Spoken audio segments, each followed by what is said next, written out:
Imamelodi Sundowns isibuyisa u-Edwin Savendra ekubolekisweni kwakhe emuva kokuthi lo mdlali wasesiswini eqede izinyanga eziyisithupha neClub Bolívar.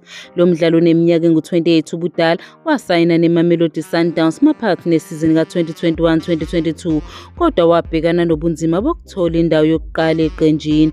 Wadlala imidlalo eyisishiyagalombili kuTshwane Giants, eqala amahlandla amabili kuphela. Ubesethola ukulimala okwamenza wahlala isikhathi eside engadlali. Lapho esebuye ekulimaleni, iklabhu yanquma ukumbolekisa eklabhini yakhe yangaphambilini iBolívar ngesikhathi esasibekela uDisemba 2024 njengokuphela kwesikhathi sokuboleka kwakhe. Nokho ama-Brazilians ambuyisile lo mdlali wasesiswini njengoba esaqhubeka nokuqinisa iqembu ukulungiselela isizini ezayo.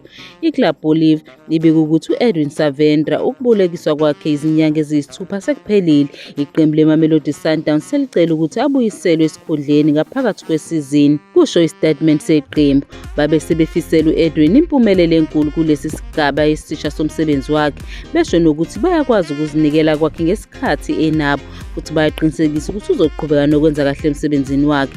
USavendra ungowesihlanu ukufika kuSundowns. Leli qembu selisayinisa u-Arthur de Oliveira Salles, uKeegan Johannes, uKobamelo Kodisang no-Asekho Tiwana. AmaSundown aphinda ahlukana noNyiko Mobe, Thabiso Kutumela, Promise Mkhuma, uJunior Mediet, uSifiso Ngobeni, uBrian Onyango noCaston Sirino.